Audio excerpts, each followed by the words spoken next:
Bless the Lord, O my soul, bless You can him. stop praying now. You can stop praying. I said you could stop praying. And then Father Carmine reached over and took some holy water and blessed the person again. And then the demon manifested and goes, I told you to stop praying. Hi, thanks for tuning in to another video on Armor of God. As always, let me start by saying thank you so much for taking the time to watch this video, and hopefully you'll learn something from this. It's going to be a rather long video, but I've put together some important points shared by exorcists through their lectures and interviews you'll find interesting. I've placed the links to the full length of each audio clip shared, so feel free to check it out later on. Now buckle up and let's get on with this then. During one lecture at St. Matthew, the Catholic parish, on the subject of exorcism, Father Vincent Lampert explained that during an exorcism, the Church is throwing the light of Jesus on the devil and his demons. And when that happens, they will always scurry away and flee. Anytime we were being attacked by the devil, we can also take what he's doing against us and use that to our advantage. But what does he mean by that? Whenever an enemy is attacking, where do they attack? At the perceived weakness in a person's defenses.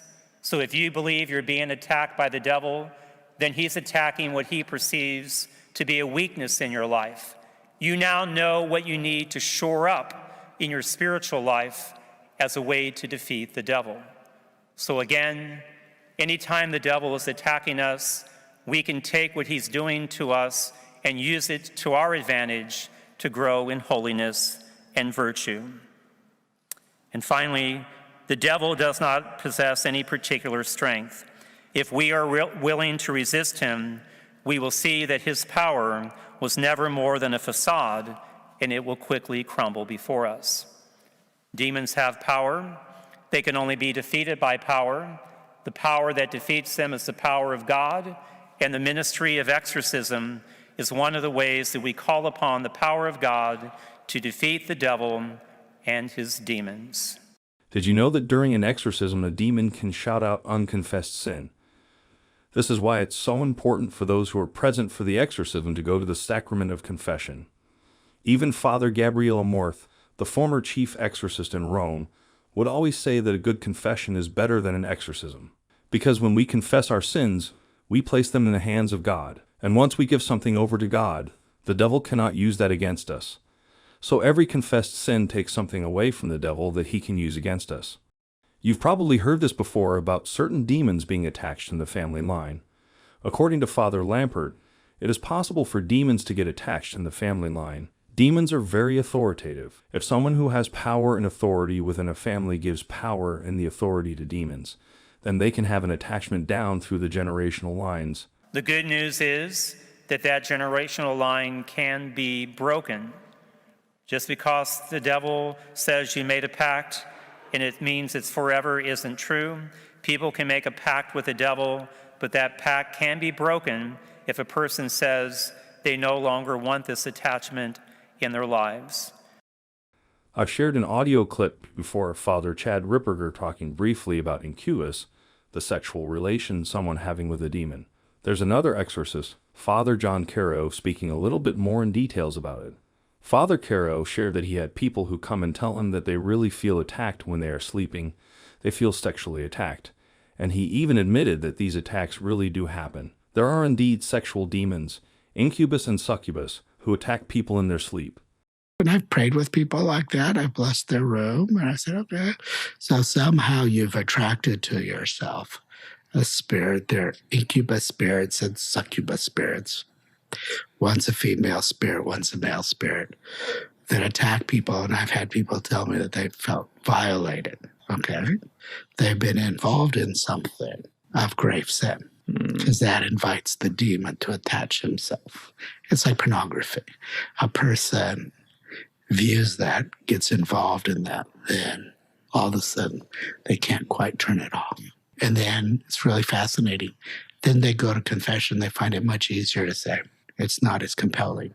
I definitely believe with pornography, with some drugs, with some music, that there are demons associated with that. When I went to the International Exorcist Conference in Rome one time, they had a few cases of people who had been part of heavy metal and part of the drug cartel, who admitted that they would bring in Satanists to curse their music and the drugs to make it more addictive.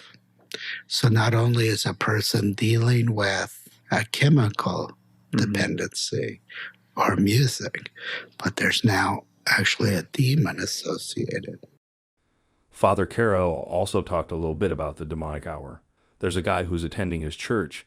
He's attending Mass regularly, and he's also coming to confession regularly as well. One day, the guy and Father Caro were talking, and he said, "Father, I don't sleep real well these days. I have a lot of problems with my sleep." He told Father Caro that something wakes him up at 3 in the morning all the time. Because Jesus dies at 3 o'clock during the day, the demon has claimed an hour of its own. So he likes to do a lot of stuff at that time. Okay. And you've gone to confession lots of times a minute ago, but let's be honest. Is there anything you've never really confessed that's on your soul? Because that's where evil will get his claws into you. And he takes a deep breath. And he finally kind of admits to me, he turns this, I've tried to kill myself a couple times. You can see that slash marks. Well, that's a serious sin. Try and, kill God's creation. I go, and you've never confessed that all these years? He goes, yeah. So you're ready to ask forgiveness for that? Yeah. Okay, so I go through confession. Comes back a few days later, says, I sleep like a baby now. Don't be keeping stuff buried in there. If we live a good moral life, it's very, very rare that those people I see knocking on my door saying, I think I got a serious spiritual problem. For the next clip is rather frightening, really, come to think of it. Father Caro shared his experience from an exorcism where the demon told him if people hate enough, it can become a curse, and the demons are going to be more than happy to help you facilitate that. Here, let me share the clip with you. I was praying over a person, and I had a chatty demon. Every once in a while, there are chatty demons. The church strongly forbids us from having a conversation with them. I'm allowed to ask certain questions, but in this praying, he said something that just stopped me, guys. If people hate enough, it can become a curse. So the essence, from what I took that, the essence, the deep nut in a curse is tremendous hate. Well, how often do we, if we're not careful, let hate become too strong in us? That we wish upon someone else that something really bad would happen to them. Oh, demons are going to come running to help you facilitate that. Okay, and now all you need is the internet. Oh, yeah, curse my landlord, curse my ex-boyfriend, curse, my ex. Yeah, you could go online and find stuff that's, shall we say, legitimate. A lot of people are playing that stuff and they don't know what they're doing, but there's stuff on the internet that, oh, yeah, these people know what they're doing. And they know how to teach people how to do some wicked, wicked stuff. You've probably read about or watched the church or exorcist talking about Harry Potter before. One of them is Father Dan Rehill, who said that these books present magic as both good and evil, which is not true, but in fact a clever deception. The curses and spells used in the books are actual curses and spells, which when read by a human being risk conjuring evil spirits into the presence of the person reading the text. Curses and spells included in the best-selling books, which were published between 1997 and 2007, include Avada Kedavra, The Killing Curse, Crucio, The Torture Curse, and Imperio, which allows the wizards to control others' actions. And in the next clip, Father Caro shares the same opinion as well. Let's hear what he said about the books. Now, I remember reading all Harry Potter's books, and I have seen all the movies. I ask you this question. Where is God in all of that? He does not exist in Harry Potter. There are wizards and witches, and there are bad wizards and witches. And so you can pick up a wand that you can control spiritual power. I think that's really dangerous because then kids want mom and dad to buy them a wand. But here's the thing. The curses in Harry Potter are real curses. They're not made up. They're not made up curses. The lady that wrote that admits that she Otto wrote that she was just inspired. She used to write in a coffee house because she was poor and she couldn't pay for the heat in London. And she said she just wrote it like it was automatic. A teacher, well, it's actually a principal of a school, told me, I don't understand why this is so popular because it's not that good literature, but it's just flying off the shelves.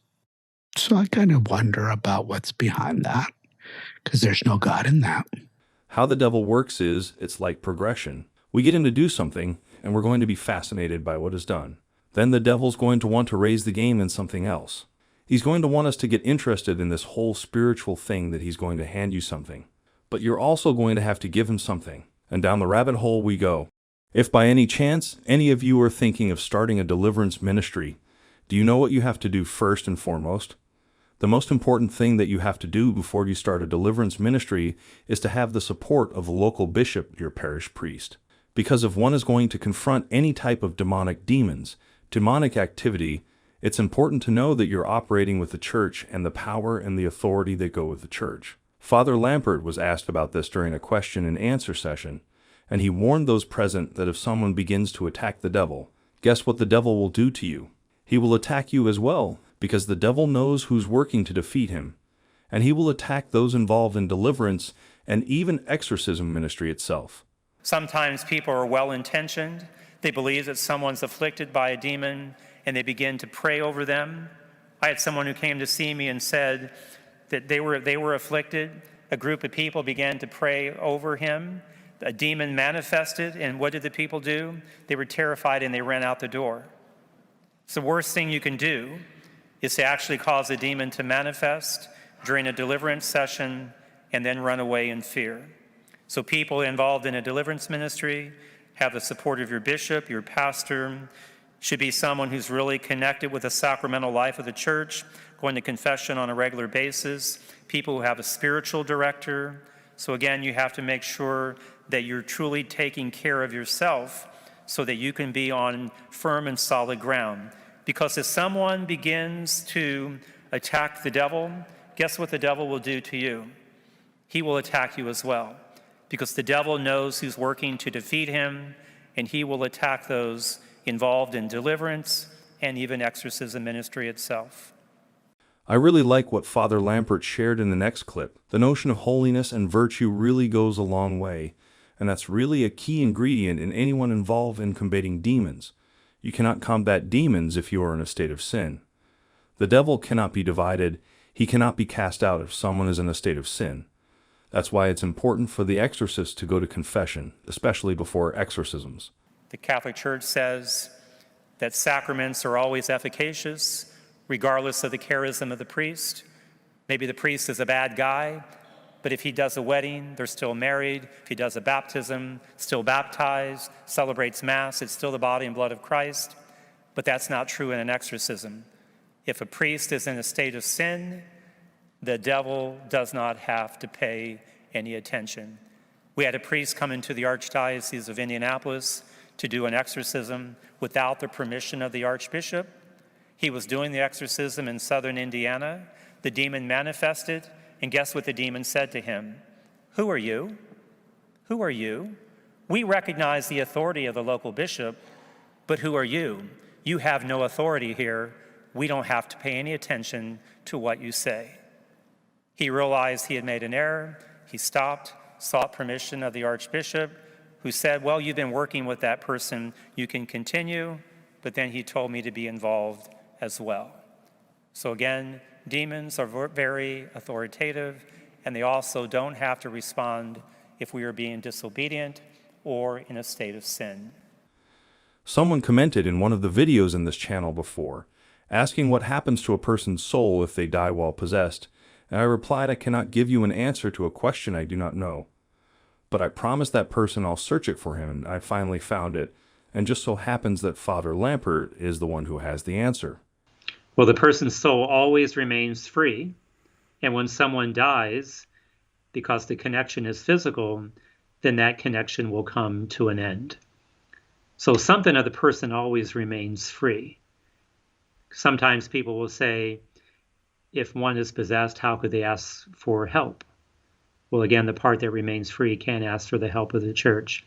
And if somebody dies, then certainly the connection between that person and the demon will end as well. There was one interview where Father Lampert received a question from an atheist. Apparently, this atheist enjoyed listening to music with satanic themes. He said, "I don't believe in demons or the devil, but if it was real, why haven't I been haunted or negatively affected?" I would say that the demon has nothing to gain from that. If the person doesn't believe in the devil or evil spirits, then the devil would have them exactly where he wants them to be, in disbelief.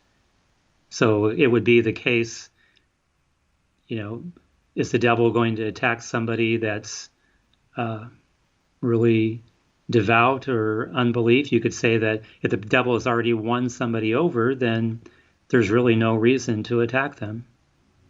The devil is going to really go after those he still stands to gain something from.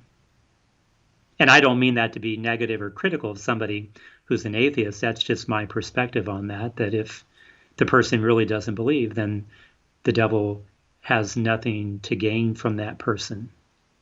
Because if the devil were to scare them, then that fear might lead them into a relationship with God, and certainly the devil wouldn't want that. So I would say the devil is happy with the person where they are. In another interview, Father Lampert recounted his experience during one exorcism in Rome where the demon was pretending to have left the possessed victim in the hope that the priests in the room would stop praying. It's great to know how powerful prayers really are, and I think sometimes we tend to overlook this aspect of our spiritual lives, how painful it is for demons to be around us when we lead the lives that God intends for us spiritually. But during the time I was there, I was on a sabbatical program, so that was the amount of time that I had to go and be with him 2 or 3 days a week. He literally would have 50 or 60 people at a time gathered in a courtyard outside of his office. Some had appointments, some didn't. They were just hoping to get an opportunity to visit with him. But in one of those exorcisms, the demon stopped manifesting, and it gave the impression that the consciousness of the individual was now back. And Father Carmine, the priest who trained me, he was aware that he was trying to be duped because the person's voice was their own. It sounded like their voice and said, "I'm okay now. Thank you for what you've done for me. The demon is now gone. There's no need for you to continue to pray. You can stop praying now. You can stop praying. I said you could stop praying." And then Father Carmine reached over and took some holy water and blessed the person again. And then the demon manifested and goes, "I told you to stop praying." So he knew that the demon was trying to deceive him into believing that it had been cast out. And I think exorcist, over time, the more you do the ministry, you gain more knowledge about whether or not true deliverance has taken place at a particular time or not. For the last two highlights in this video, I'll first share this about why the church do not want us to command demons except for these trained exorcists. So only the exorcist should be giving commands to demons. But again, the other part would be those supplicating prayers that address to God that anyone could do. And in the ritual itself, there are examples of these prayers that are directed to God. God, see how your servant is suffering. Come to their aid and deliver them from the evil that's afflicting them. Any of us can say that, but to say to the demon, "I command you, I bind you," the church says we really need to be not doing that because we could be getting ourselves into trouble. Even Cardinal Ratzinger, the future Benedict XVI, in the mid-1980s cautioned against prayers to God, which anyone may say, and commands to demons, which are reserved to the bishop or the priest that he is authorized to give those commands. I would say that there's some people that would say that they have the right to give those commands by virtue of their baptism. But again, if you're trying to defeat evil by being disobedient to the local bishop, disobedience and fighting the devil don't go hand in hand. A recipe for disaster. And finally, about animal infestation by the demonic. We've seen it in the Bible with the swine. So it does happen, and it can happen. Animal possession would be infestation. So that would be under the category a location, an object, or it would be even an animal. So an animal would be an infestation. Because obviously the animal isn't doing anything to invite the demon in. So it comes about because in the example of Jesus sending the demons into the swine, that's what God permitted.